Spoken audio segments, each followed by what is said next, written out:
to No Brakes, a Formula One podcast from the No Ducts Inc. Classic Factory, proudly a part of the Athletic Podcast Network. I'm your host, Trey Kirby, and we've got our not-so-local F1 expert joining me today in the StreamYard, a man who is deep in the heart of Texas, Graydon Gordian. Graydon, what's up, dude? Yippee-ki-yay, my friends. I'm here, in the great state of Texas, just trying to be closer to the racetrack here in Austin. I thought, I was on the wrong weekend, but, still. Are you allowed to talk about Formula One and NASCAR country?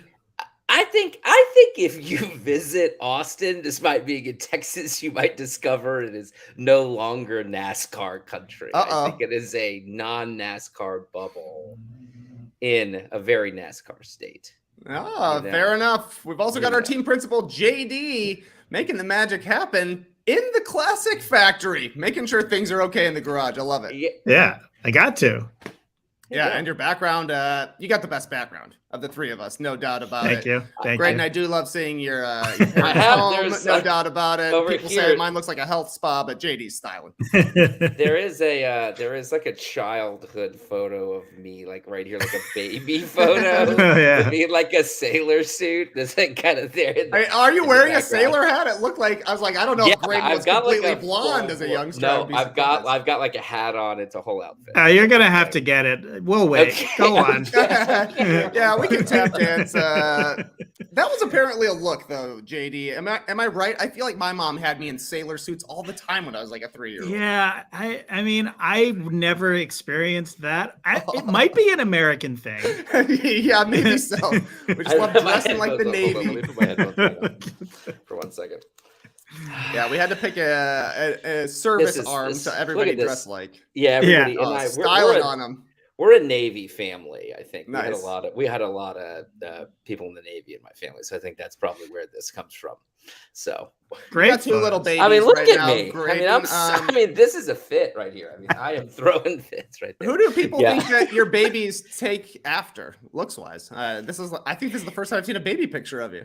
These are hotly debated. I feel like different people say different things. It's directly correlated with which side of the family they're on. I think 100% 100% thinks the baby look like me, and 100% of my wife's family thinks they look like her. So it's So well, Slipstream team, let us know which of Graydon's kids looks most like him. You're just gonna have to completely guess on us, but we're happy you're here joining us live on YouTube or listening to the podcast a little bit later.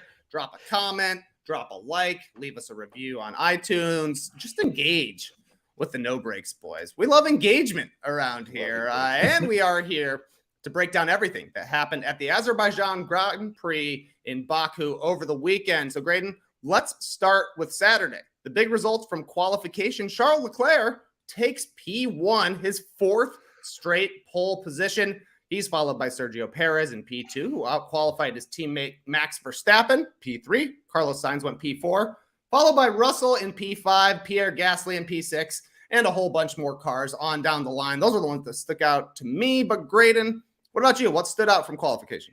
So I think there's two things that jump out to me. First is, another pole position from Charles. He is proving to be just exceptional on Saturdays. I honestly think we're going to get to the end of his career and he might go down as one of the great, if not the greatest qualifier of all time. Like, he is terrific on Saturdays. Already at this point in his career, he has more pole positions than Max Verstappen, despite having raced for less time and having spent not nearly as much of that time in a competitive car. So he really does know how to hook it up on Saturdays. Sundays are kind of a different story, which we'll get to, but at least for the first day of the weekend, things tend to go really well for Charles. But the other thing that jumped out at me, and you saw a lot of consternation from the drivers, was, did Alonso intentionally cause a yellow flag by taking the safety road in Q1 because he knew if he could ruin the laps of the guys behind him, it would push him through to Q2. And honestly, I think maybe, I mean, Albon accused him of it in real time, and then rewatching it, I was like, oh, it looks like he just, he's not even driving that fast. He's trying to ruin everybody's laps, just period. And then he just is like, oh, I'm just going to cruise up this alley and move on. I don't know. It was some good gamesmanship from Alonso, who is the old hand at like the savvy, sneaky, cheap way of like getting a point or two. So yeah, certainly a sneaky move. I think this weekend, Alonso, once he started on Sunday, had the longest tenured career in Formula One history. So obviously he knows all the tricks of the trade. I think when we were doing our comparisons to NBA drivers podcast last year, one of the two of us compared Fernando Alonso to Chris Paul. And that is 100% a Chris Paul move. That's like, the rip through move of qualification. Everybody else might be passing me, so I'm just going to shut the session down so I can go on to the next one. If it's anybody else, you might be thinking, who knows what happened. But Alonso, of course it was on purpose. Of course it was on purpose. There's just no way he lost the car. When have you seen him lose the car once all year long? And then he happened. I mean, he's literally has driven incredibly all season. And then it just at the moment that just happens to be wildly convenient for him, he loses the car. I don't believe it. So as time goes on, the Chris Paul comparison is getting like more and more apt to me. Cause like Alonso, when I started watching was like one of my least favorites out there. Just like he just seemed kind of a jerk to be around. Didn't seem like the greatest guy in the paddock, but he went away for a little bit and he came back. And ever since he's been with Alpine, like he's been driving incredibly. He had a lot of great moments on the radio. I remember last year with Esteban Ocon talking about defending like a lion. They had so many like cool teammate moments.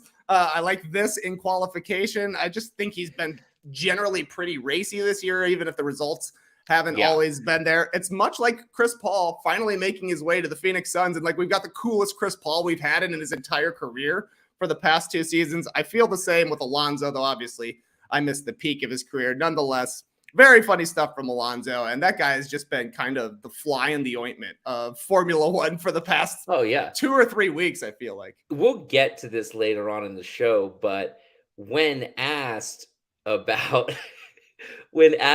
porpoising and whether F1 and the FIA needed to take action, they asked all the drivers. Every driver but one said, yes, the FIA needs to take action. The one guy who was like, no, I don't care, Fernando Alonso. It's totally he was like, I don't care. He's like, I don't care about your health. I don't care. I don't care about everybody's health or whatever. Like I'm retiring soon enough anyways. He's the only guy. He's incredible. He's wild. Yeah. Very funny.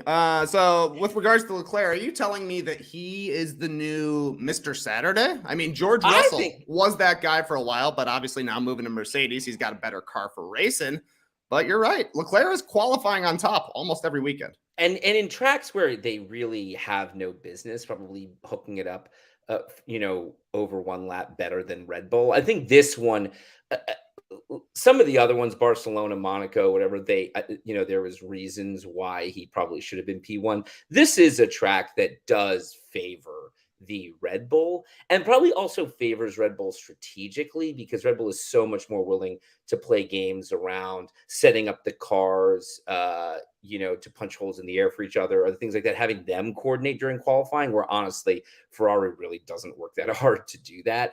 So it seemed to me like actually the advantage going into Saturday probably was Red Bull's. And in the end, he just puts in these monster laps. He just locks it in and better than anybody else hooks it up across the entire lap. It is surprising. I mean, the most notable thing about all of this is that, like, if you go back to last year where the Ferrari was weak, was clearly not even close to the Red Bulls and Mercedes. He also was on pole at Baku. And he also was on pole at Monaco in cars that had no business being on pole, right? So clearly he's an exceptional talent in terms of like pure driver, but long story short, Ferrari's problems are not on Saturday. That's not where they Yes, that's certainly right. You have to be able to drive fast for many laps, not for just one lap at a time. Yeah. You said in the future, if his career continues to progress like this, that Leclerc may go down as the GQOAT, the G quad, greatest qualifier of all time. Is there a current greatest qualifier of all time, like somebody that's widely respected for their Saturday prowess? That's a great question. I don't know. Does the Slipstream team know that? Let's hear from the Slipstream team. Is there a greatest qualifier ever? I mean, to be honest, there's guys who are great. A lot of the greats period are great qualifiers. It's like if you look at like who's got the most poles, it's probably like Lewis Hamilton, and then it's probably Michael Schumacher, and it's probably it's like it's Yeah, like exactly. it's highly Exactly. correlated with like honestly, he is. I would argue Charles is a bit of an anomaly that he has as many poles as he has, and only what does he have now? Four wins. Yeah, just a four handful of wins. wins. Yeah, just a handful of wins. So that's comparatively few, given the fact that he has 15 poles over his career. So I'm seeing Lewis Hamilton, Michael Schumacher, of course, suggested by Nolly Ollie, Alan Prost as well. Ilgars is saying Ayrton Senna, and I'm seeing quite a few votes right now, Graydon, for Juan Pablo Montoya. Pete Montoya as a great qualifier. I love that answer. I love that answer. That is a good one. That to me feels like more like what we're talking about. Because let's be real. Also, you're talking Prost, you're talking Senna, you're talking these multiple time champions. The greats. The greats, right? And JPM, while he's awesome, is not in that echelon of guys. But was a great. All right. Well, let us know in the YouTube comments if there's somebody we're forgetting. The great qualifiers of all time. If they are all-time champions, that's cool. If they're, lesser lights who just happen to be great on Saturday, even better. Leave them down in the comments. That's Saturday, though. Brings us to race day on Sunday. Do a quick rundown here of the point scorers before we get into what actually went down. Graydon, P1. That's not a Ferrari, Graydon. That's not a Ferrari. That's Max Verstappen in the Red Bull, finished P1, followed by his teammate, also not a Ferrari, P2 for Sergio Perez. George Russell gets on the podium again in P3. He's followed by Hamilton in fourth, Gasly in fifth, Vettel, Alonso, Ricciardo, and Norris go 8 and 9, and Esteban Ocon, the last point scoring position in P10 there. Graydon, no Ferraris finished this race. A DNF for both Charles Leclerc and Carlos Sainz in Baku, despite starting in the front two rows. Lance Stroll, Kevin Magnussen, and Zhou Guanyu also retired from this race. Graydon, I'm honestly starting to feel bad having to ask you this question every week. What happened to Ferrari once again?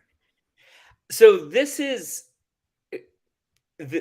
I think the most frustrating thing is, and perhaps the most quintessentially Ferrari thing is like new week, new thing that went wrong. It's like none of the problems, the strategic indecision that plagued them in Monaco are at all what I would blame here. If anything, they made a great strategic decision and put themselves in a terrific spot. Charles Leclerc had a real chance to win this race. There was a lot of racing left. I'm not going to say he was going to win, but actually, given the quick stop early and committing to the two-stop strategy, clearly over time showed itself to be the fastest way around the course. And their quick commitment to that was going to pay dividends long-term, and they were going to be really competitive in a race where Red Bull would have just driven away from them if they tried to pull off a one-stopper or had committed to the two-stop later on. So strategically, they had kind of nailed it, unlike Monaco. However, the engine reliability issues in the Ferrari are very real. It's not just that the Ferraris failed. We also saw other cars with Ferrari engines failing as well. I believe 4 cars overall powered by Ferrari power units that didn't finish the race. This is a huge problem. There's just no way to score points in that scenario, of course, right? You got to finish the race. And this was always going to be a tough season. Red Bull was always going to be a mighty opponent. And Ferrari started off the year in a really strong position, but with a small margin for error. And I would say that we have blown past that margin at this point, right? It is just too many errors, too many self-defeating moments. And at this point, I'm not going to say that there's truly no chance they can win the title in the sense that we're only a third of the way through the season. It's the longest season ever in F1 history. There's tons of points out there still to be scored. But let's be real. Like, things look really dire. We are coming out of a series of races where that was where Ferrari needed to make some hay. It was where the car was optimized for. We're heading into a series of races like Canada, Silverstone, Spa, where the Red Bull is going to perform better, is a better car for those fast tracks. And it just feels like we're going to get to the midseason break, and this is going to be, the situation might just be much worse before it gets better for Ferrari. So, Graydon, you don't want to say it, but I'm dumber than you. It's over, baby. I think it's Verstappen's over. championship. I think This it's is going to be a over. I Red think Bull it's over. championship. At this point, it's like Mercedes might end up catching Ferrari, because as the season goes on, the Ferrari car is still fast, but it's getting less and less reliable. Whereas the Red Bull, their problem was not being able to finish races in the first 4 races of the season.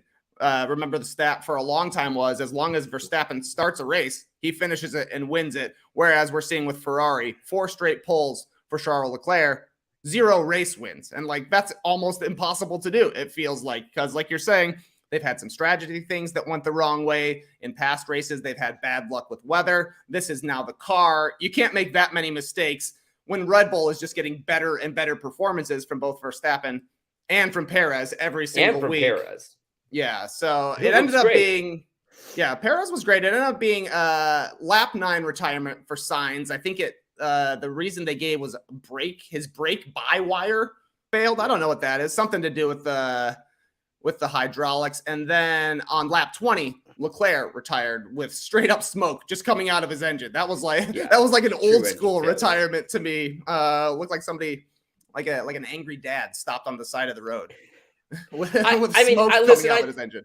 I think you're right. I personally don't think that Mercedes will catch Ferrari, only because the Ferrari car is meaningfully faster, and I do think they will solve these reliability issues. However, it's like it's gonna be too little, too late for Ferrari when they solve them. It's like I think they'll successfully preserve P2 in the standings overall, and I think Charles, who has been just kind of so mighty out there, has honestly driven an incredible season. The only instance where he's probably made a mistake on track has really been that one moment in Imola where he went a little wide. Other than that, he's driven spectacularly all year at a championship level, a level to rival Max. But the support is not there. The reliability of the car is not there. The confidence and the strategy from the pit wall is not there. I think he can still battle for P2, but that's what we're talking about now is, can Charles outgun Checo for P2? Not can he rival Max for the title. That to me is now the debate. Because in some sense, you could argue Perez is in the hot seat there. I guess that's true. We could have a little bit. It could be like Mercedes in years past, where it feels like the championship is theirs. Can Bottas make any sort of a run at Hamilton? We'll see if Perez can challenge Verstappen at all. But Perez versus Charles may be the big thing to watch. Good point here by Jerry as well in the Slipstream team. It's almost guaranteed 100%. though that Leclerc will have grid penalties due to excessive engine parts replacements. Because like you're saying, they switched to this new power unit and things have not been going well so far. And then going forward, they're probably going to switch more things, which means you're dropping down in the starts and then it's harder to come back.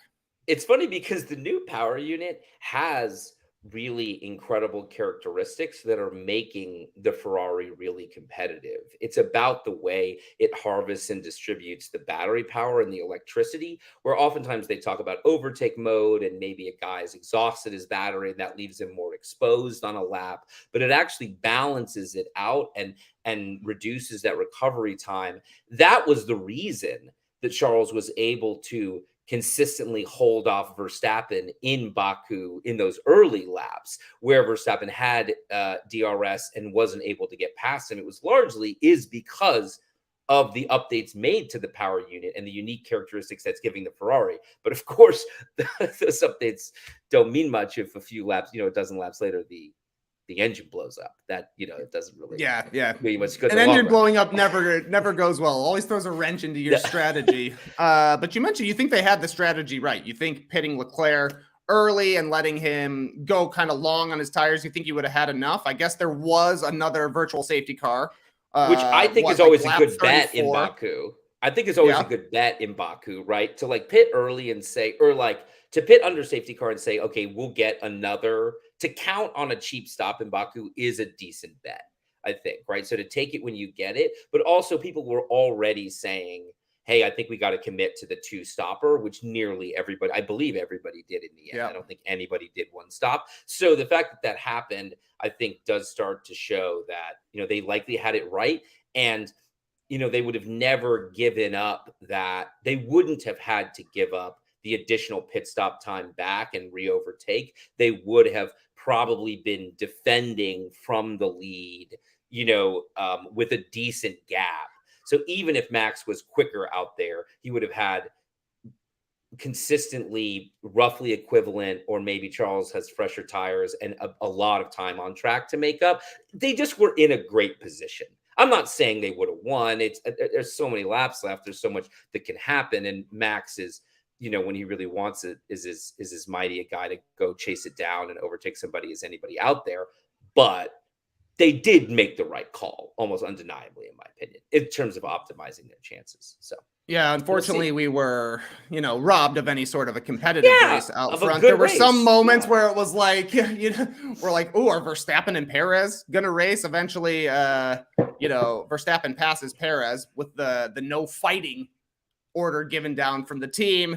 Honestly, probably would not have mattered at all, because Verstappen finishes 20 seconds up the road from Perez, and it was as soon as he got through into P1, he was like 3 seconds gone by the end of the next lap. What's the big difference there? How was Verstappen that much better than Checo on Sunday? So I think there's a couple of things there. First of all, Checo did totally cook his tires on the aggressive lap 1 overtake. Like he did. It was a brilliant move, and getting the position was awesome, but it did really hamper the rest of his first stint. Sure. And you saw, and that really negatively affected him there. But then also, he, sometimes we've seen this before. I mean, sometimes when Max is just comfortable, confident in the lead, he just starts to hook it up. And the truth is that nobody else is really in his league. You saw this a lot last year with Lewis and Max, where it's like there were 2 Red Bull Mercedes battles going on, and one of them was 30 seconds ahead of the other one. Yeah. And it felt like that a little bit this year as well with the Ferraris, where it was like, sometimes you'd have Carlos and Checo back here, and you'd have Charles and Max up there, and just the tiers on those teams felt very clear. Now, I'm not saying that Perez can ever rival him or ever battle him. He really seems to like the new car. He has much more confidence than he had last year. I think he's, but I personally don't really see him challenging Max for the title. I think people say that because we want to. Who else is right now? Yeah, we don't want to say, hey, it's a done deal, like at this point in the season. But it's pretty hard for me to imagine like Checo actually winning enough races between now and November to make that a reality. So yeah, Leclerc is Mr. Saturday right now. Unfortunately for Ferrari's chances, Verstappen is Mr. Sunday. The guy shows up every week. As long as his car is finishing the race, the guy is going to be up there. The other most interesting results, definitely the biggest storyline outside of what happened with the top 2 teams there. P3 for George Russell, still the only driver to finish in the points every race this season, and the only driver to finish top 5 in every race this season. Incredible stuff. And P4 for Lewis Hamilton. Great result for Mercedes, but the story with them from this race is porpoising. The porpoising was really bad this week. Really Basically, every driver outside of Alonso was complaining post-race. We saw some scenes of Hamilton and Daniel Ricciardo actually really gingerly exiting their car. Hamilton was complaining on the radio during the race that his back was killing him. At one point, he said his seat went numb during the race. Graydon, kind of 2 questions for you. First, how is this still such a massive problem for Mercedes? Other teams are struggling with it too, but it's clearly affecting Mercedes the most. And secondly, is there anything that can or should be done about it? Because it felt like a concerted effort from all of the drivers to kind of be like, hey, this is getting a little out of hand. I think part of it was that they were on a particularly bumpy street surface this time, and there's a lot of bumps in the road naturally, but it ain't helping with the porpoising, and it was on everybody's minds this weekend. Yeah, so I think that why is it still plaguing Mercedes? I think it's Partly, they just don't have the car figured out. Despite the third and fourth finish this weekend, they actually had incredibly negative things to say about the car and Oh, felt yeah. very low confidence coming into Toto the called it a weekend. shit box. Yeah, so it's not. So there, I mean, it's pretty amazing that ship box is coming in third and fourth, right? I mean, I think it shows just how competitive they are, kind of inherently. But he's not wrong. Like, there are so many parts of the car they just do not have figured out. They still do not have their arms wrapped around it. So solving it is a little bit more difficult, given that there are so many variables with the car that they are trying to furiously optimize to get more competitive. The other thing is there is a very clear solution here, raising the ride height, but it will have a direct negative effect on performance, and they're unwilling to do it. And I honestly think they're probably all unwilling to do it. I mean, I don't know that Russell and Hamilton want the car to get slower either. Maybe Hamilton might after this past At this weekend, the point. way he looked. Yeah, but Russell has explicitly made comments that they have to be competitive. They have to make sacrifices to be competitive. And it seemed to be in relationship to the porpoising at times, but they're unwilling to do that. Now, the question is should that be the FIA's response, right? Should the FIA be, well, you have a solution. You know how to fix the porpoising. You're unwilling to do it. That's your call. Or should the FIA mid-season start amending the regulations to perhaps help with this better, whether it's changes to the suspension, changes to the design of the Venturi tunnels or the underbody, any of that stuff to perhaps mitigate this kind of negative byproduct of ground effect? And the answer is, I don't know. I normally do not agree with Christian Horner on all types of things. Christian Horner drives me up the wall. But his argument that this mainly penalizes the teams that have done a good job and figured it out, I think there's some merit to that. To him being like, listen, it's not a big problem for those of us who are at the very front of the field. And that's because our guys did a good job. So, like, do a better job and it won't be a big deal. And if you have to sacrifice performance in the meantime, like, that's your problem. Like, I'm a little bit sympathetic to that. I will say for 2023 and forward, they absolutely need to adjust the regulations to try to address this. It's like, I think they absolutely should be trying to mitigate it long term.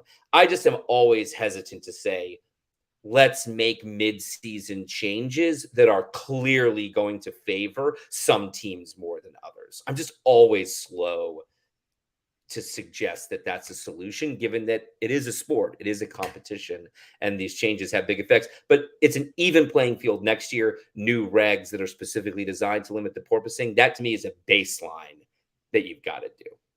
So. Yeah, I'm with you. There's even though Mercedes seems to be taking it the worst, though, like I said, Ricciardo was complaining. He's like, felt like my head was being dribbled like a basketball. It seemed to be the first, we've seen McLaren have porpoising, I feel like, throughout this season, but apparently it's just the worst it's ever been for them. And he said he was literally shook after the race. But I'm kind of with you. Can't believe it. I'm agreeing with Christian Horner on this one. They can't change the regulations mid-season. That is unfair to kind of only Red Bull. They seem to be the only ones who don't have any porpoising. Like, Ferrari has it, but a little. They seem to at least manage it. But they manage it. Red Bull has done it right. They nailed their regulations. And honestly, like, teams had basically 2 years to prepare for this, right? Because these regulations were supposed to take hold, I think, for the 2021 season. They got bumped back a year due to COVID. So, like, you had a lot of time to develop these cars. Clearly what Red Bull did actually worked, and not the case for everybody else. But it's weird hearing a guy like Gasly say they need to figure something out so we don't have canes by the age of 30. It's crazy seeing, like, Hamilton getting out of a car like he just went on a 15-hour road trip and has been sitting and didn't get to stop at a gas station or anything. Took him forever to get out. We mentioned Ricciardo. They had the onboards with Hamilton, and you can hear his car hitting the ground as he's going. Yeah. That was the loudest specifically sound-wise that we'd ever heard. And they were talking about how everybody agreed to the rules. Everybody agreed to the rules for this year. So got to figure something out for next year. And I don't know. It looks brutal to drive, though. I will say that could some rule change, like a minimum ride height requirement, equally disadvantage everybody or something like that. So therefore Sure. it's something where it universally makes the drive safer for everybody involved, but it doesn't, it kind of, everybody just slows down to an equivalent degree. I mean, maybe I definitely think I don't have a problem with them looking into it. I just think they need to take competitive advantage into account when doing it. I will say I am of two minds about this because like seeing Hamilton getting out of the car, very startling image. Yesterday on F1's Instagram account, they posted an onboard of Charles and then coming down the main straight, even Ferrari, which comparatively small amounts of porpoising when he's driving, you don't really seem to notice it that much. I mean, his onboard camera was just like so Yeah. intense and violent. I was like, how are you even controlling the car at these speeds, slamming around like this? Like and it was a little shocking to see it from that context. So I am of two minds, but it feels to me like the teams know something that would fix it, and it's kind of up to them to say whether or not they want to, they want to be less competitive. Well, it's or like they it's the wanna keep one pushing. thing, the one solution to this problem is the one thing that no team wants to do, which is go slower. So Yeah. it ain't gonna happen. And to me, it felt like Baku was kind of the perfect storm of porpoising because you had that crazy long back straight that has like a little tiny bit of a kink to it, but pretty much flat out for I think 2K and a bumpy surface. So down that straight, it's just gonna be brutal porpoising for everybody. So we'll see what they do because you just don't want to have a second year of this. Like you can look back and be like, okay, we No. switched the regulations. We didn't know exactly what was going to happen. Turns out porpoising was the big issue for everybody. So we'll address that going forward and, just tinker with it here on out. And they have to keep tinkering with the regs anyways, right? Their goal is to eventually get DRS out of the sport. They're not there. I agree with the driver's comments that if we didn't have DRS, overtaking would still be too difficult. I agree that there's a lot of stuff they need to continue to tweak, and this needs to be on the very, very short list of priorities is changing, the regs around the ground effect to solve this. So. Well, the drama up top and the porpoising were definitely the biggest stories of the weekend, but Graydon, you're an F1 sicko. So let's talk about surprises and disappointments on the grid. Graydon, is there any sort of result, any sort of driving stuff that happened that surprised or disappointed you? Yeah, so I mean, from a surprises standpoint, I think, I was really impressed with what the guys at Mercedes did, that honestly, given where they started. But for me, the biggest surprise of the weekend in a good way was actually AlphaTauri and them kind of returning to form. Pierre Gasly has a great finish to this race, finishing in P5. He just drives a great race end to end. He looked terrific out there, but also Yuki was driving great before the mishap with his rear wing. There was a point, a very brief moment. I think it's because Russell maybe pitted briefly or something like that, where I believe they were running like fourth and fifth or fifth and sixth or something, right? Together. So that was looking great. They were looking at a double points finish. Yuki drove great. And in general, they looked very strong. And this is, I think, more of the AlphaTauri that I was expecting this season, which was periodically battling into a high points place, fighting for fifth, fighting for sixth. Those are the kind of spots that they can challenge for best of the rest positions consistently. And so it was great to see that come to fruition, which sadly, it's a surprise only in the sense that they just kind of haven't been there, for a lot of recent weeks. So. Yeah, they've been kind of nondescript, but it's awesome when Gasly actually laces it up. He had a great qualifying run. I think he ended up, did he qualify P6? I think he may have qualified P6. So, yeah. It was the highest qualifying, I think, for AlphaTauri during this season. So that was great. And then he obviously had a nice finish as well. So it's kind of weird because they do get the surprise award and they do kind of get the disappointment award because, like you said, Yuki was running a great race. I think he was up to P6 at the best. He was definitely going to finish in the points until his rear wing broke, got hit with the black and orange circle flag. I don't think I'd ever seen that one before. They'd said, come in here and fix it. And apparently their fix for this rear wing duct tape, straight up just duct tape. We saw the mechanics on pit row just throw 3 quick pieces of tape on his rear wing, and then we could see the actual duct tape on the wing as he finished out the race. They told him, hey, no more DRS because it's taped shut. This was, first of all, crazy to see. And second to me, I was thinking, this is legal? They can just throw some tape on the car and call it good? That seems unbelievable to me. Yeah, I mean, first of all, it was awesome. I loved it. Yeah. Shooting and hollering during this. This is some NASCAR, stuff right here. I feel like just taping the car back together and get it back out there. You don't see that every day.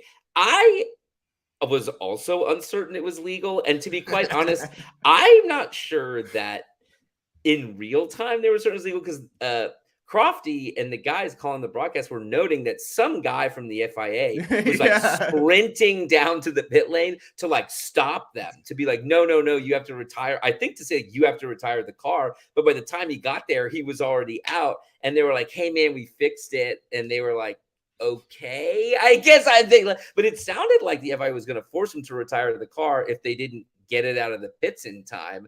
And then they decided to let it roll. So, I mean, it worked. Gaffer tape is very strong, and gaffer tape is very strong. So I mean, I was trying to think. I actually went back and did some Googling, and I was like, have I ever seen anything like this? And I don't know if people in the Slipstream team know, but like for me, the answer was no. I couldn't think of another instance. I saw them taping the car back together and sending it back out there. So. Well, I've seen something like this, Graydon. My 2005 Toyota Highlander, part of the body work has fallen off the bottom. So my father-in-law zip tied it to the bottom of the car to, keep everything in its place, which I thought was very similar, but a bit of a bummer for Yuki. Finished P13 when he could have at least probably been P10. Finished somewhere in the points. He would have been in the points for sure. Yeah, if he didn't have to, tape his car together in the biggest, most expensive racing series on earth. That was crazy to me. Other surprises and disappointments. Sebastian Vettel, I think, was a surprise. He kind of lucked out on a virtual safety car pit stop earlier in the race. Came out ahead of Lewis Hamilton. Best result for an Aston Martin this season. Vettel finishes in P6. Nice to see him have a good drive. Did not get the same from Lance Stroll. My disappointment, though, is Zhou Guanyu. Just a disappointment because this guy's had some bad luck. He was running in the points here in this race, looking like his first points finish since his debut race this season, and he was having a better run than Valtteri Bottas was. Unfortunately for Zhou, had to retire on lap 24, his third DNF in 4 races. And like you mentioned, Graydon, he does drive a Ferrari customer car, though I think they were saying that this doesn't have anything to do with the Ferrari engine and that this was technically a Sauber-related issue for the Alfa Romeo. There's a lot of car components that go into that one for sure, but a bummer for Zhou that he was looking like some points and ended up having to retire the car once again.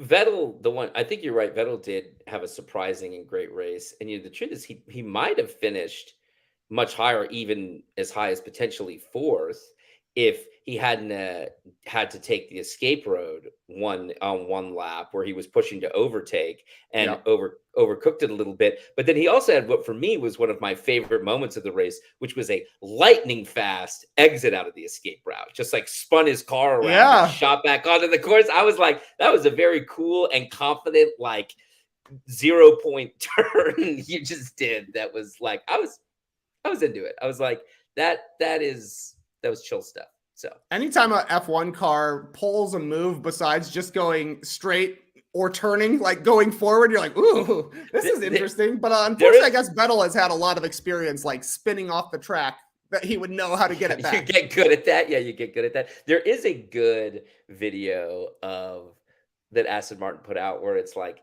Lance Stroll and Sebastian Vettel driving like a classic Aston Martin car, like around a track. I don't know where they are. I think they're at Silverstone, but they're trying to like drift it around these corners, and Lance Stroll keeps spinning out everywhere. He spins the car like constantly. Meanwhile, like Vettel's just like really coolly and calmly like drifting this car perfectly at super high speeds, like around it, like one hand on the steering wheel. So the guy can drive. The guy can drive a car. The guy can drive. Also, I would say funny race for McLaren. It seemed that they were stuck behind Fernando Alonso, one of the two of them, Norris or Ricciardo, almost the entire day. At one point, it was Ricciardo trying to get past Norris, saying, hey, this guy's got to go faster. I've got a lot of pace in hand. And then eventually it was Norris saying he wanted to get past Ricciardo. The team orders went both ways for them. They ended up finishing P8 and P9. Ricciardo in P8, Norris in P9. They had a pretty poor qualifying, so I guess they saved it a little bit on Sunday. Yeah, for sure. Although I do feel like the whole back and forth with them kind of complaining about letting each other by, or I'm faster. I don't want to, read too much into it, but I do start to wonder if things are getting a little bit tense inside the McLaren garage, where they're both super competitive guys. They're such nice, fun personalities, but at the end of the day, they are hyper competitive. They're there to win. And with Ricciardo having struggled so much, I think things start to get tense. And I wonder whether, Norris clearly didn't like the fact that, they were not advantaging him, given how far ahead he is in the standings, and how much more he kind of has to fight for any given weekend. So it definitely seems, I don't know, things are getting complicated, I think, in Woking. And I think it isn't the last time this season that we're going to see some private debates spill out onto the track for those two. No doubt. Ricciardo is going to continue to be under the microscope because things have not gone as anticipated once he came to McLaren before last season. He never really got a hold of the car, despite getting a win last year at Monza, and this year has been very up and down as well. And, Norris to me is the guy there still. So he will be prioritized. But if McLaren's going to continue to just have kind of a roller coaster season, you're right. We're going to continue to hear weird stuff like this, because after last week's race, the question was how much longer is Ricciardo even going to be at McLaren? And now he's, I don't know about benefiting from team orders, but definitely not getting taken down by team orders. So weird stuff from McLaren, but honestly, pretty decent result. P8, P9. Can't be too mad about that. I think we covered most of the big stuff from the race, but there's still one super important thing left to do, Graydon, and that is to distribute our beans. Graydon, who's your full beans driver of the weekend? We've talked about him, and I think for me, my full beans award of the week is going to go to Gasly. I think he just puts in a great drive, a much-needed drive from him to kind of, remind the world of what he's capable of and why he is actually probably, for me, in the top third of the guys on the grid. It was great. Just a very complete weekend, and really impressed with what he did. So he's my guy this week, my driver of the day, my full beans driver of the day. I think that's a good one. My full beans driver of the weekend got to be Lewis Hamilton, driving through the porpoising, finishing P4. I would have to imagine that Lewis Hamilton has more race wins than driver of the day wins, but he did get the driver of the day win. He did from the F1 voters on Sunday, which I was surprised to see. I was a little surprised too. I kind of thought, but part of it, no doubt, is driving through the pain. He's definitely getting credit for that, and he had once again bad luck. This guy cannot catch a break with regards to pit stops during safety cars. Lost out to Vettel. Vettel took him in track position, though. Hamilton eventually did come back, but he's just had such bad luck with his timing of the pit stops, which is part of the reason I feel like he's been behind Russell in every race this season. Nonetheless, a nice P4 for Hamilton. I was a little bit disappointed though, Graydon. We're at home, obviously. We're doing it here in the StreamYard, so I was thinking, I'll go get a can of baked beans upstairs. We usually got a can of baked beans, and if I'm going to be giving it to an English driver, that'd be perfect. But as you can see, only pintos and kidneys in the house right now. You more of a pinto man or a kidney man? I'm probably more of a pinto man. But that's probably not my go-to bean. Period. I don't know. I am a Texan here. I'm a refried beans man. Sure, I'll tell you that. I love it. Well, if you have some refried beans while you're in Texas, please take a photo and post it to the internet so we can see those beans. Yeah, I'll share the beans. I would never want a meal of beans to go unshared. So yes, always share your beans. Always tweet your soup. There are many different food-related things we have to talk about here, but we're going to take a quick break.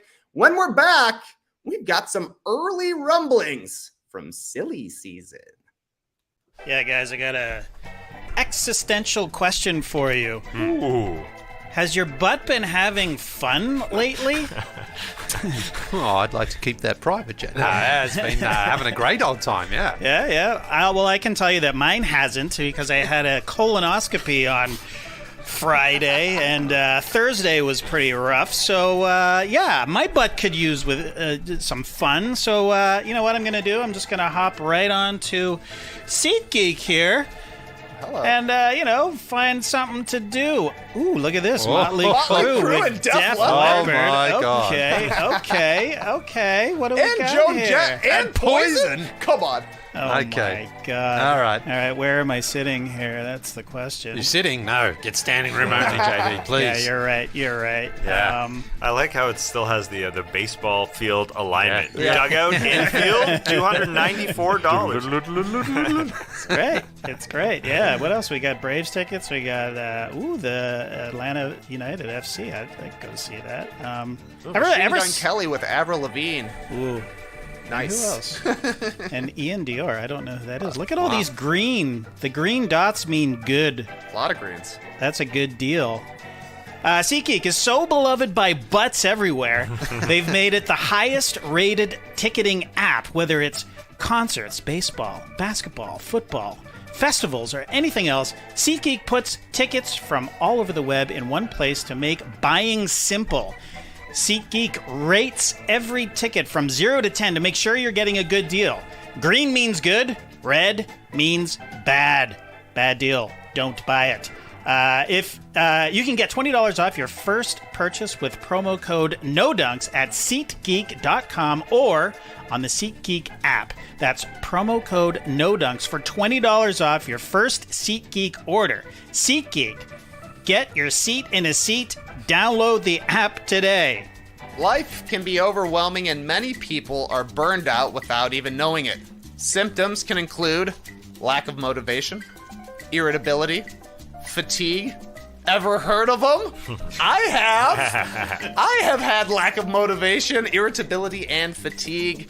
We associate burnout with work, but that's not the only cause. Any of our roles in life can lead to us feeling burned out. BetterHelp Online Therapy wants to remind you to prioritize yourself. Talking with someone can help you figure out what's causing stress in your life. BetterHelp is customized online therapy that offers video, phone, and even live chat sessions with your therapist, so you don't have to see anyone on camera if you don't want to. It's much, much more affordable than in-person therapy, and you can be matched with a therapist in under 48 hours. Right now, our listeners get 10% off their first month at betterhelp.com/nodunks. That's betterhelp.com/nodunks. Pretty excited, as always, for the Helix ad read, even more so than normal today, because I'm also going away off the script here, JD. I hope this is okay, because I want to talk about my own personal recent experience with Helix, because I was one of the lucky ones a year or so ago when they sent out a mattress to a couple of us here, and I got one, and it was so good. And then recently, my wife and I decided we've sort of moved some things around the house. We've got some people coming over to stay again. You know, it's been so long. So we decided, let's put the good mattress down there for the guests and let's get ourselves another brand new Helix mattress. Went online and I ordered the king size. And I got matched with the Helix Dusk King. Medium firmness, good for stomach sleepers, which I am. You know what, though? After a couple of weeks sleeping on it, I was like, it's actually a little soft for me. My wife is fine. She's like, she doesn't really care. She's like, it's fine. But I said, look, Helix has an awesome policy. You get 100 nights free to try this mattress out, right? Risk-free.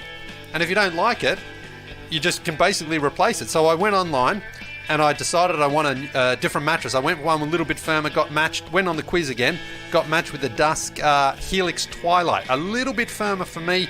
Again, my wife's kind of like, she sleeps like a bear, a grizzly bear, so she's like, I don't really care.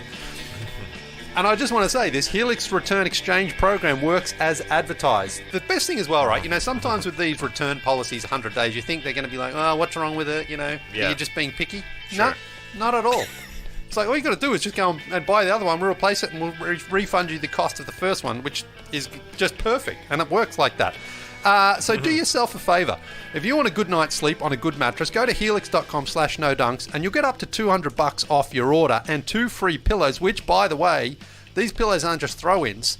These are fantastic pillows. In fact, I could have used one, and I think Trey could have done it in Boston last week. I mean, no one's going to, I don't want anyone to try to feel sorry for us here, but the hotel pillows, there was 4 to choose from. I went none for 4 on those pillows. I was twisting them and turning them and trying to stack them on top of each other. One way too soft, one way too thick. The Helix pillows, perfect. So next trip, I'm stuffing a king-size pillow into my bag. I don't care. I'm doing that. Anyway, as I say, Helix is offering up to $200 off all mattress orders and 2 free pillows for our listeners at helixsleep.com/nodunks. Go for it.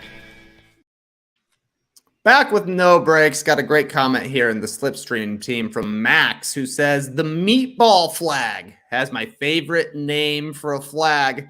Graydon, is this what they call the black flag with the orange circle? Because I love it and I want to see more if they're calling it the meatball flag. I'm actually unfamiliar with that, and so I like it though. I mean, they should be calling it on the broadcast. I like that they still bring hit up it with the flags meatball. Yeah. Unfortunately, Yuki Tsunoda has been hit with the meatball flag. He's going to have to come in and tape his wing up.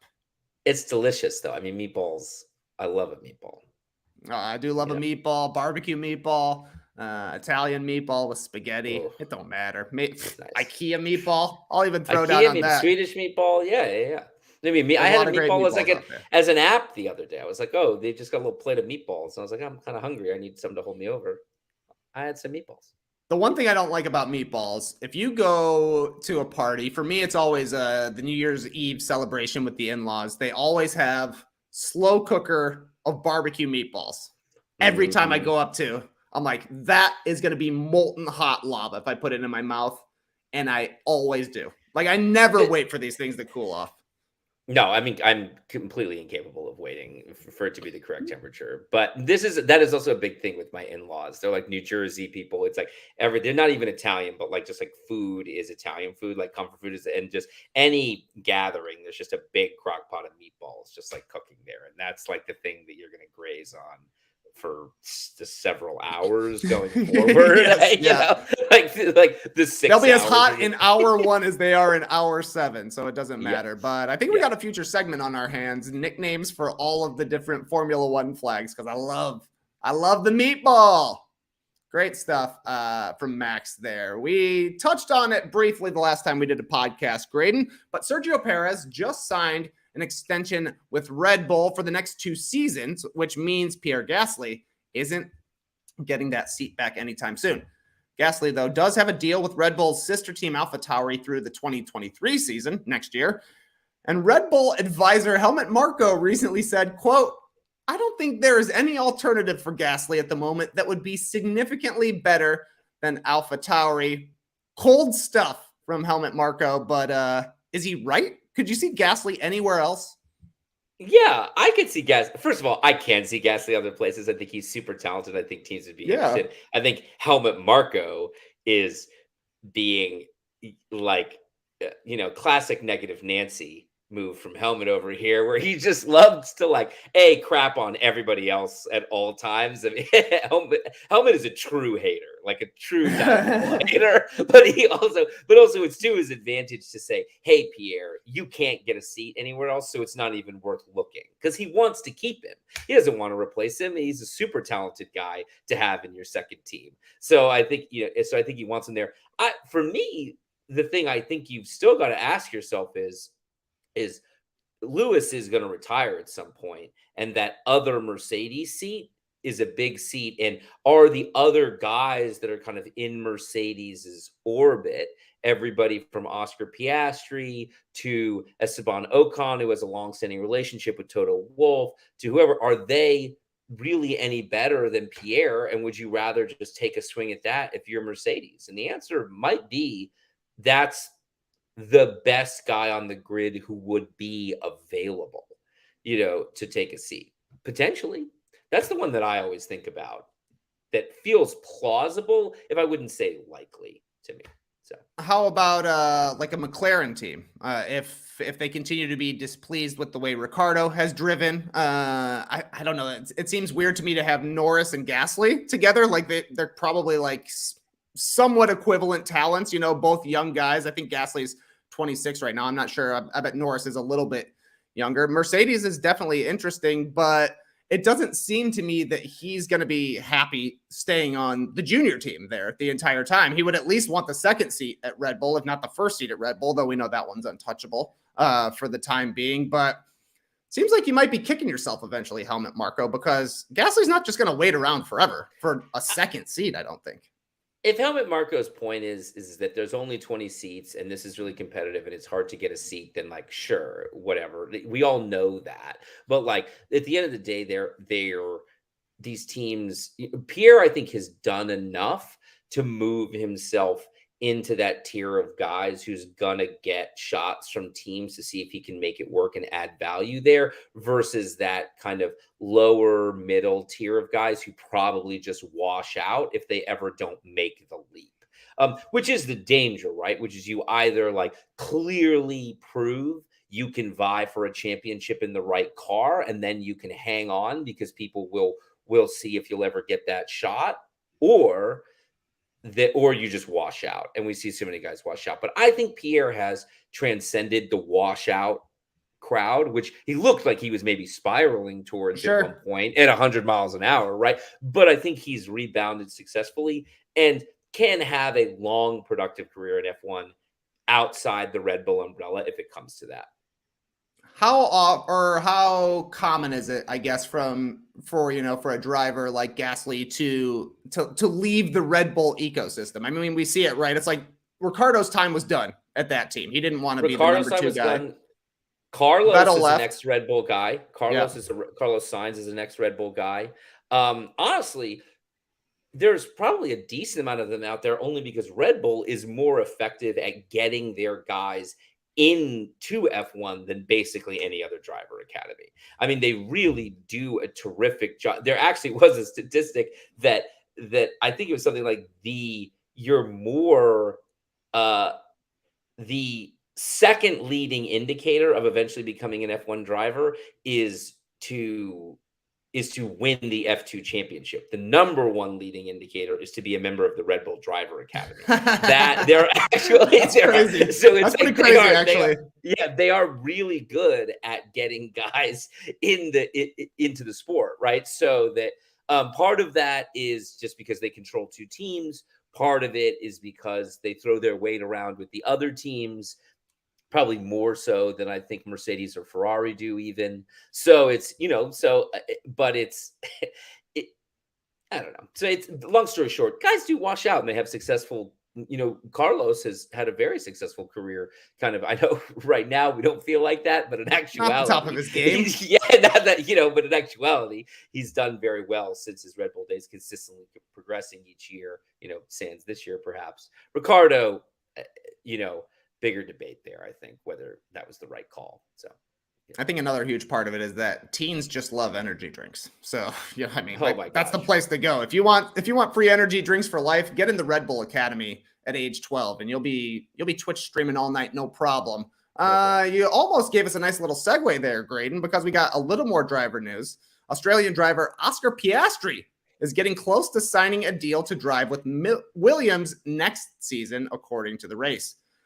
You mentioned this as an indicator, Graydon. Piastri won Formula 2 in 2021. He won Formula 3 in 2020, has been serving as test driver for Alpine this season, but due to Alonso and Esteban Ocon looking pretty solid in their seats, looks like Piastri is going to be on loan to Williams for next season.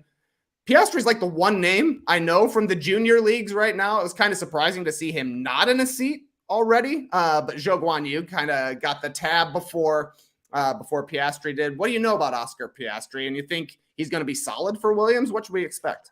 I mean, he seems like a super talented guy. The races I did watch him in F2, he looked like a really terrific driver. He certainly deserves a shot as much as any of the other people who are out there waiting in the wings. He's on the very, very, very short list of guys who should get their ticket, to the big time punched. I think that this is an interesting situation in Williams here because it does start to.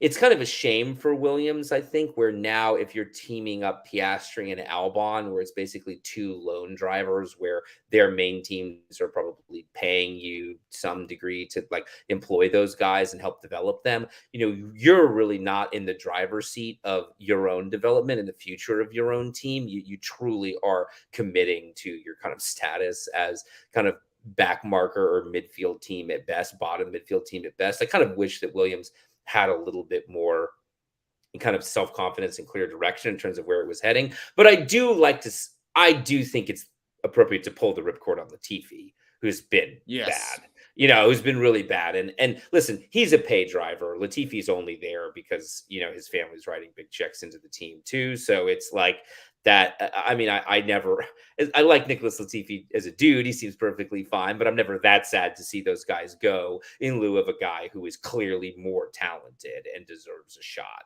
That to me should be the priority. So, I mean, I'm excited. This is definitely, I'm very bullish on him. I think Piastri could be a genuinely great F1 driver if he develops in the right context. So, and Williams does seem like a decent place to develop. Russell developed well there. Albon it seems like a much more positive environment for Albon, and he's showing that on the track. In general, it does seem like a good place for a young driver. I will say that. Well, it'll be exciting to see, and it'll be cool to get another Australian driver on the grid. I'm sure Lee Ellis will be excited about that, especially if, Ricciardo's at the very least coming towards the end of his career. I wonder if Piastri has ever drinking milk out of a shoe or anything like that. I would hope so. I would hope that Daniel Ricciardo has forced a shoey down his throat at some point. But enough talk about humans. Let's talk about roads, Graydon. According to Autosport, Formula One is in talks to return to South Africa for a race in the 2023 season at the Kyalami circuit. Held some races here back in the 60s, 70s, and 80s, but haven't been back since 1993. You got any thoughts on the Kyalami circuit, Graydon? I love it. I think the Kyalami circuit was always a fan favorite. It delivered a lot of great races. It delivered a lot of high drama. It was famously the site of a driver revolt kind of strike where they almost didn't drive one weekend. There was back in the 80s. It was a kind of a wild weekend in F1, but it was always a fan favorite. It seems like a great track. I do think it's a great thing to return to Africa. It's a truly global sport, and I think it should be represented across the major continents. And South Africa is a great venue for it. So we're well past the apartheid politics that caused F1 to abandon its position there. So I think it's, I'm pumped. I really hope they get the deal done. I think it'll be an awesome addition to the calendar. I think it's cool. It used to honestly be a really central place kind of in F1 culture because people did a lot of testing there. The weather was nice kind of year round, so you could test there a lot. Kyalami used to be for the broader F1 community, kind of like one of the main spots where people actually spent a lot of time. So it's a comparatively recent phenomenon that it's out of sight, out of mind, and nobody thinks about it. So yeah, I'm glad it's back. So. Yeah, one of the interesting things I thought from this article over at Autosport is that they're talking about how adding this circuit, adding the Las Vegas circuit, I guess China will be returning to the calendar at some point with regards to COVID regulations. Like the schedule is getting pretty packed. They've got a limit to the number of races they had. So when you're reading this Autosport thing, there's just like a sly little mention. There might not be Formula One Grand Prix at Spa anymore. We just recently heard that Monaco might be in jeopardy as well. Like, why are these classic tracks, under the microscope so much right now? I think, and I see people in the comments mentioning that, if the price for Kyalami is Spa, that it's not worth it. And I do agree with that. to me, I do think there should be some untouchable races. I think Spa, I think Silverstone, I think Monza, I think Monaco. I think these are these are tentpole moments on the calendar, and there's so much history there, and they really should be protected. And we should not be going to the Miamis, and Vegases of this world if it means that's what we're killing. But I don't know. It's at the same time there's a lot. We'll see if the Spa one really happens. I actually think, I know there's a sly mention of that. I think Monaco is more under threat than Spa is right now. I just think Spa is a better race, and it's more designed for the modern F1 than Monaco is, and it's a great venue for, I don't know, Partying. Partying. Yeah, I mean, not that Monaco's not a good venue for partying. They're all pretty good party spots. I think that's not what they struggle with, but I don't know.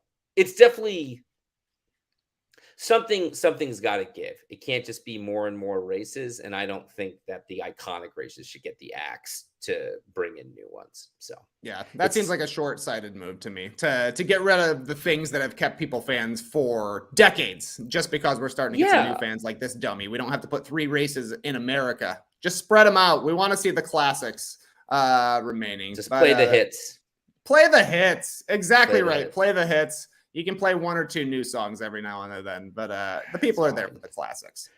Last thing here, Graydon, not really news. Definitely, though, the thing I saw the most on the internet this weekend, just the general Formula One meme of liked by Pierre Gasly. Saw it everywhere. Verstappen had a post. Formula One had a post. Basically, everybody had a post about Pierre Gasly liking everything on Instagram. I loved the video that AlphaTauri put out showing his like farm and how he said, they asked, what are you doing? He said, just sending good vibes, tapping and liking every post that mentions him. This was hilarious to me. Do you think it's really Pierre Gasly liking all of these comments? Well, this can't really be the way he's right? Just scroll. Just scroll. This is madness. I mean, I get it. I follow a bunch of drivers on Instagram and a bunch of people around the sport, and Pierre has liked every post from all of them at every time. So it's real. The phenomenon is real. But I think he's doing it. Do you think he has somebody who controls his Instagram? I know athletes have that. Yes, he definitely has. Yeah. He definitely has brand managers who are going through and liking every Pierre Gasly post. But my guess is that say he likes 10 posts on a day, 2 of them are probably authentic Pierre Gasly likes. Surely he has Instagram on his phone and is still seeing these people, comment or post his picture. We're gonna test it though. When we're posting, the promo images for this episode, we're gonna put @Pierre Gasly in it for sure. And if we don't get liked by Pierre Gasly, I don't know what we're gonna do, Graydon. Oh no, that's a great point. We need to be tagging him in way more stuff now. Yeah, he better come through with the like on this one, especially after he got your full beans driver of the weekend. We better earn a Pierre like on this here. I'm just gassing up Gasly, and I need a little bit of love back here, man. So. Well, I guess we will have to let the people know if Pierre comes through with the big like dog on our Instagram post. One more break, though, and we got a couple of more races to talk about afterwards. Stick around. We've got a Giannis Antetokounmpo video coming out soon. It's a short vid where I patronize the audience about the spelling of his name and the Greek alphabet. I sound a lot like the dad in My Big Fat Greek Wedding. Miller come from the Greek word milo, which is mean apple. So, there you go. When JD wins an award for the editing on it, I'm getting my suit for that award ceremony from Indochino. Because let's face it, it's not going to be an Oscar. Sorry, JD. But it'll be a smaller award show that'll give us 2 weeks notice, and I'll have to order it that second. And Indochino will make me look good. And I got my stats all up on Indochino's website. It's great because you can take your own measurements at home, enter your info, and they're on the site forever. Mine have been there for years. And then you can add customizations, which are all included in the very reasonable price. And when we win that award, I can add something special to the customizations for that event. Maybe get Greek Freak embroidered on the cuff, or the old spelling of his last name on one and the new spelling on the other. Luckily, Indochino doesn't charge by the letter. Ha ha ha ha. There I am being the Greek dad again. Now, you can customize every detail on suits starting from just $429 and shirts from just $79. Options for fabrics, lapel shape, button type, statement linings, and more. They've got some nice, relaxed spring pastels, too. If you've got a big day coming up, Getting the perfect look is no big deal with Indochino. Get $50 off any purchase of $3.99 or more by using promo code NODUNKS at Indochino.com. That's $50 off a purchase of $3.99 or more at INDOCHINO.com. Promo code NODUNKS. Baya style. Let me tell you all about the new Starbucks Baya energy drink with caffeine naturally found in coffee fruit. It's energy that's good. Starbucks Baya is a bevy that's crafted from caffeine naturally found in coffee fruit as well as antioxidant vitamin C. And I actually know what coffee fruit is now, so it makes sense to me how they're getting the caffeine from it. Inform us. Well, the coffee fruit is the fruit of a coffee tree. Usually you just want the beans or the seeds on the inside of it, but clearly there's a fruit. Usually we're just waiting to ferment that fruit away. You tumble it, it all tumbles away and you're left with the seed on the inside. Okay. But if you don't want to ferment it, you could just harvest the fruit and get that delicious caffeine out of it, which is exactly what Starbucks did with their new Baya energy drink. And we gotta love these 3 delicious fruity flavors.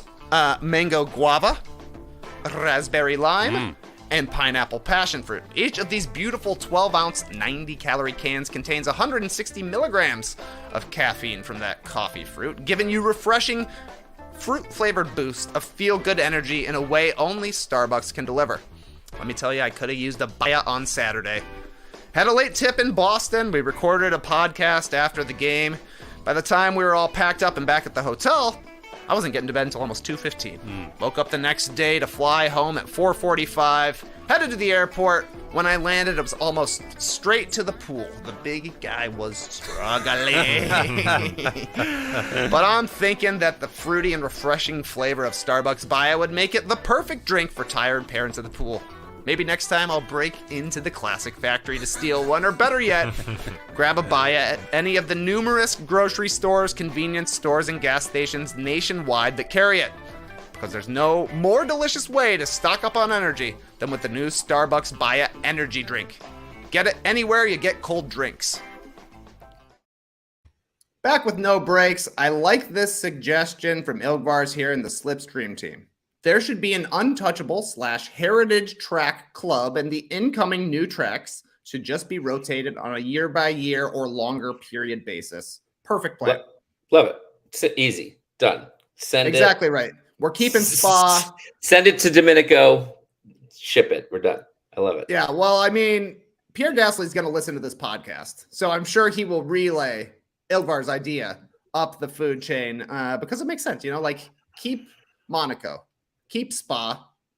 We got one American GP per year. You know, we don't. Next year it's going to be Las Vegas. We just saw the brand new Miami one. The year after that, you're back in the mix.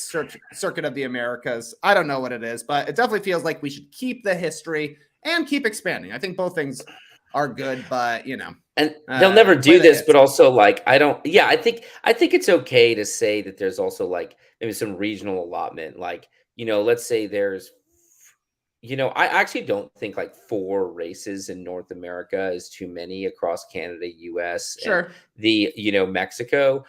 5 is a lot, but also like in the do we actually need races every year in Bahrain, Saudi Arabia, Abu Dhabi, whatever? It's like, it's a lot of, I don't know. It's just like have almost some like cultural, like geographic, like regions kind of like cap. Like regional cap on it, or it's like we'll have a few races in this time zone, a few races in this time zone, whatever, and then there's the main ones that stay.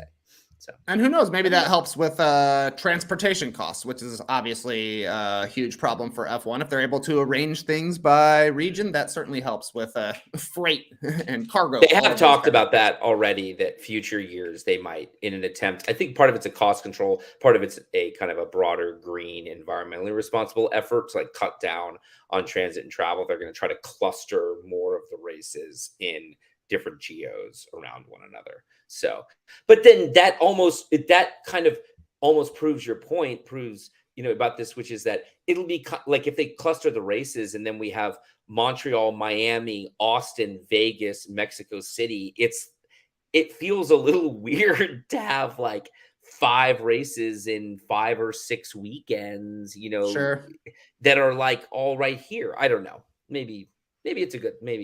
So, yeah, as the sport gets more and more popular and there are more and more races worldwide, clearly they're going to have to start messing with the schedule and getting smarter about the way they do things rather than just globetrotting all the time. But speaking of one of those heritage tracks, we did have the Monaco Grand Prix and the Indy 500 a couple of weekends back. This weekend, the last leg of the Triple Crown of Motorsports, the 24 Hours of Le Mans, was held. Graydon, anything interesting happen at Le Mans? I mean, Michael Fassbender, who was in the race and went off into like the gravel early on. That was interesting. But we had the winners of the car, the team that won. Two of them are ex-F1 guys, Sebastian Buemi and Brendan Hartley. Full corn. The Toyota team. Yeah. So yeah, went in full corn right there. So the F1 is cleaning up at these, races this year where it's, across Indy 500 and Le Mans. I'm trying to think. And then you saw is it the Glickenhaus? You saw this is a race that I feel like is revived and is going to be better in recent years. Clearly, the new hypercar class that they're bringing in is going to be awesome. A bunch of people, including Ferrari, have already committed to bringing a car back. So I think, this was a good year for Le Mans, but each subsequent year is going to be even better, which is cool. I love the 24 Hours of Le Mans. So yeah, I hope if I'm not mistaken, you've done an internet stunt where you drove the 24 hours. With some friends. I mean, calling it an internet stunt is a little rude in the sense that it was like, and I think what we did was like pushed ourselves to the limit you were having fun as friends and you put it on the internet. Okay, that's a charitable. Showed our medal over what are some of the most intense 24 hours of any sportsman's life. I think, yes, we did do that. And did we celebrate by covering ourselves in champagne? And yes, we did. Yes, we did. But yeah, we did drive the 24 Hours. We should maybe pull an internet stunt sometime and try and do the full thing and film it and see how it turns out. I mean, I don't know if I have 24 hours worth of footage on my phone, but it'd be fun to do. There seems to be a pretty decent little F1 roadway to the 24 Hours of Le Mans. I think Juan Pablo Montoya has a win there. Alonso has one there. And like you said, two F1 guys were here. How do you watch it though? Like, you're not tuning in for 24 hours straight. I tend to like watch it. First of all, some people probably do. There's big endurance racing fans that maybe just have it on. I tend to watch the start. I tend to watch the end, and I tend to just have it like on like ambiently in the background kind of throughout the day. It's like, I actually like the nighttime racing there because, it goes overnight and but that's, the afternoon here or something. So I'm just like futzing around the house, like doing whatever, cleaning up or something. I'll just have it on. It's not as if you can tune in at this time for when the action is good, other than the start and the finish, because it's just like guys going round and round and round and round, and every once in a while something happens. But it's like it's there to watch. So. All right. Well, remind me next year and I'll try and watch it, especially if we're starting to get some more F1 influence in as well. But before we take a look at the next race on the Formula One calendar, let's take a look at the standings after Baku. The driver standings, Max Verstappen, a commanding lead up in first place right now, 150 points. He's 21 points clear of his teammate Sergio Perez there in second place. Perez is followed by Leclerc, Russell, Sainz, Hamilton, Norris, Bottas, Ocon, and Gasly. I guess the interesting news now is that, on the team standings, we've got Red Bull up top, 279 points, 199 for Ferrari in second place.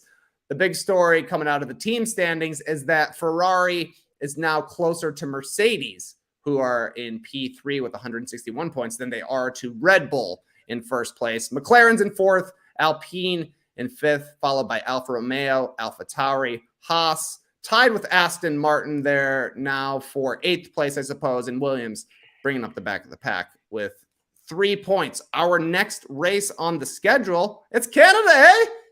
The Montreal Grand Prix is this weekend with the standard schedule: practice Friday, quali Saturday, race on Sunday. pretty sure we've got afternoon starts for all this as well, as it's a North American race. We haven't raced in Canada since 2019 due to COVID. Way back then, you remember the podium, Graydon, from the last time there was a race in Canada? Yeah, so it was Lewis Hamilton 1, Sebastian Vettel 2, and was Bottas 3? Is that what it was? 1, 2, 3? Charles Leclerc in the Ferrari P3 on the podium in Canada. Oh, I do remember that. Now, although that was also the race in which famously Vettel took the 1 and put it in front of his car. Felt that he got robbed. He crossed the line first. But because of a time penalty that he thought was unjustified, he went and swapped the little markers. This guy's great. This guy's funny, man. Yeah, he's great. Yeah, he's very funny. What's the scouting report for the Montreal Grand Prix?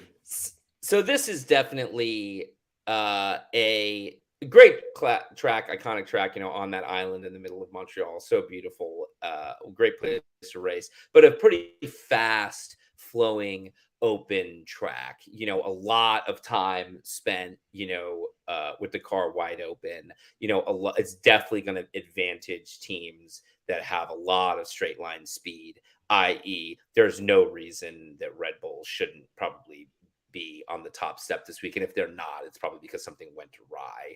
It definitely advantages them.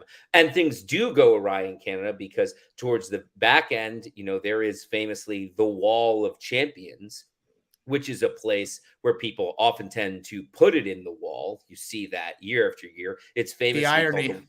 It's famously called the Wall of Champions because in 1999, Michael Schumacher, Damon Hill, and Jacques Villeneuve, all former F1 champions, all crashed into it in the same race.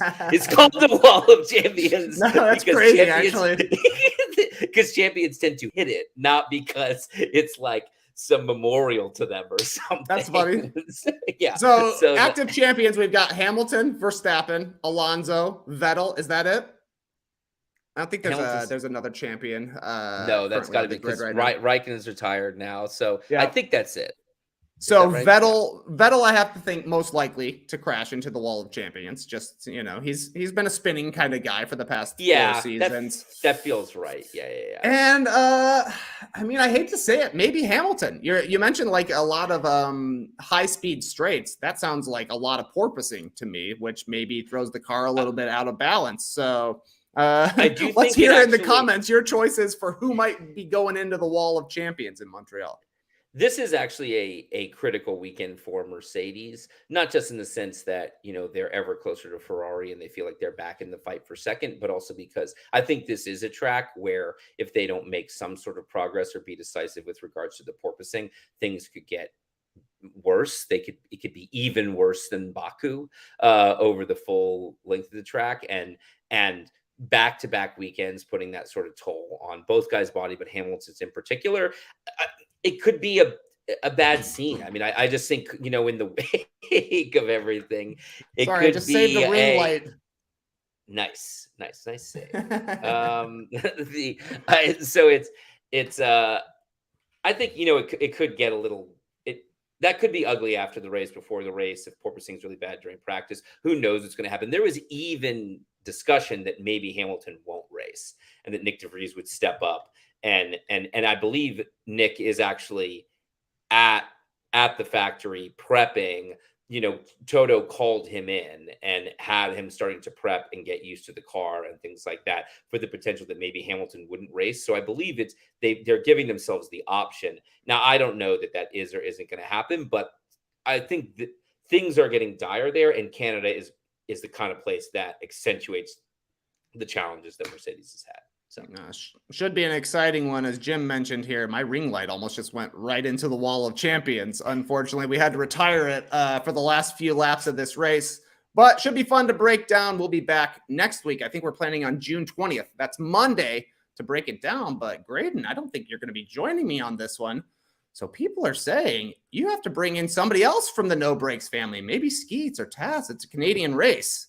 We might have a No Brakes operative in the stands for the Montreal Grand Prix. I know Skeets' wife, Nora, is headed up there this weekend to see the sights and the sounds and the crashes and the people pouring champagne all over themselves. So F1 maybe we'll have to super fan. bribe her with some beans to get on this here podcast. Yeah, that's they always come for the beans. They don't really come for the conversation. They come for the conversation. They stay for the beans, you might say. Come for the conversation, stay for the beans, and follow Graydon on Twitter. That's at MR Mr. Gordian. By the time we're on a podcast together again, Graydon, the NBA season guaranteed to be over. Big W for the Warriors last night. We got a game 6 coming up pretty close. You think the Warriors are going to close this thing out, or you think the Celtics got one last bounce back in their pockets? I called Warriors in 6 before the series, so I feel like I should stick with it. You got to. Okay, I'll stick with it for now. Part of me doesn't actually believe that anymore, but I'm sticking with it. I'm saying it. Warriors close it out, in Boston. It's done, and Curry takes home his first Finals MVP. I love it. That's a great prediction from Graydon. Let him know if he's right. That's at Mr. Gordian on Twitter. You can follow No Dunks on social media. That's at No Dunks Inc. INC. Anywhere and everywhere on the internet, Twitter, Instagram, Facebook, YouTube, TikTok, basically wherever. Send me and Graydon F1 emails to nodunks@theathletic.com, and you can subscribe to The Athletic at theathletic.com/nodunks. We're back tomorrow, the No Dunks boys, 10 a.m. Eastern on the No Dunks channel. I think we're talking about Netflix's Hustle. Graydon, you watch Hustle yet? The Wancho and Adam Sandler movie? No, I haven't. No, is it good? JD said it's nearly perfect. He loved it, and from what I've seen, people are giving it great reviews. Nearly and perfect. Apparently, Anthony Edwards really steals the show. I think he's like the only. He plays like a character named Kermit. He's maybe the villain, and people say he's awesome. Am I getting that right, JD? You like the movie, and Edwards is good. Edwards is great, and it's nearly perfect in terms of a basketball movie or a sports movie. It hits all the notes. We'll break it down all the way tomorrow, so tune in for that. But huge recommendation from me. Awesome. Okay. I can't wait. I'll be watching that tonight, and we'll be breaking it down tomorrow, 10 a.m. Eastern. That's on the No Dunks channel. No Breaks back, I do believe, June 20th to talk about the Canadian Grand Prix. Should be good times. Graydon, thanks again for joining us. JD, thanks for making us sound incredible, look incredible. Clipper Bros. You heard it here first. Have a great time. Turn up. Love you guys. Awesome.